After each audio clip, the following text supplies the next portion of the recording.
3, 2, 1, go. Wednesday night NBA action. This is Across the Board with Jeff Grant here at SBRforum.com. Going to head to the Eastern Conference, one of the better matchups on the pro basketball odds page. You can find that at SBRodds.com. Of course, I'm talking about the New York Knicks versus the Indiana Pacers at Bankers Life Fieldhouse. The only line when looking at SBRodds.com available right now is at Bet Online, and they are favoring the Pacers by 4, a total of 187. 1-3 in their last 4 games heading into the All-Star break. The New York Knicks, of course, they are the oldest team in the league. A lot of quotes that I was reading and preparing for this video and also handicapping the game was saying that this team absolutely needed the All-Star break. Of course, they have a 40-year-old point guard and Jason Kidd, and a couple players that are on injured reserve are injured right now, and Marcus Camby and Rasheed Wallace that have been playing in the league for quite some time. 0-3-1 ATS in their last 4 games over that stretch. Of course, they lost a 92-88 decision to the Toronto Raptors in their last game as 8-point home favorites. These two teams have split the first 2 meetings in the series with each winning on its home floor. Carmelo Anthony did not play in the last one, an 81-76 setback as 5.5 road underdogs on this floor for the New York Knicks against the Pacers. He was serving a 1-game suspension in that game.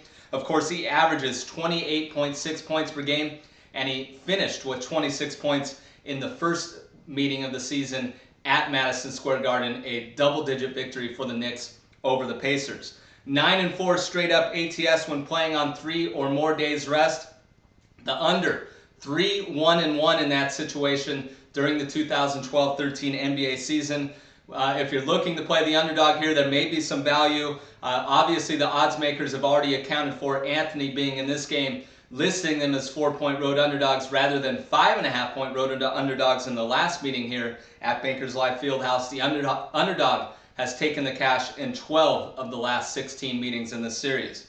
The Indiana Pacers, 6-4 in their last 10 games. Of course, in the midst of those, in those 10 games, there was a back-to-back-to-back situation, the only one in the NBA this year. They dropped 2 of 3 games after that back-to-back situation, so they definitely needed the All-Star break as well. They lead the NBA in scoring defense, allowing just 89.9 points per game, and they've gotten there by limiting foes to 41.7% shooting from the field. Offensively, this team's really been on an uptick recently, scored 98-plus points in 8 of 10 games. Expect this type of trend to continue, especially with Danny Granger, their leading scorer from a year ago, getting ready to return. He hasn't played in a single game this year. They're expecting him to play possibly on Friday or over the weekend. 21-5 at home. That includes a 13-3 mark versus Eastern Conference opponents.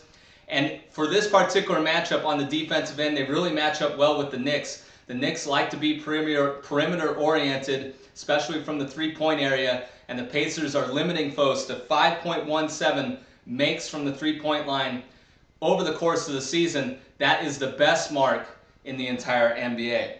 Indiana has gone under the total in their last 5 games when playing on 3 or more days rest. I think the trend is going to continue. Both games have gone under the total thus far in 2012-13. Let's continue that trend here. My official pick is under 187 in New York, with the New York Knicks traveling to the Indiana Pacers on Wednesday night. This has been another edition of Across the Board with Jeff Grant here at SBRforum.com. And for any further information on this game or any other on the NBA odds board, especially Granger, there is a chance that he could play tonight. Definitely follow me on Twitter at Jeff Grant Sports. Cut.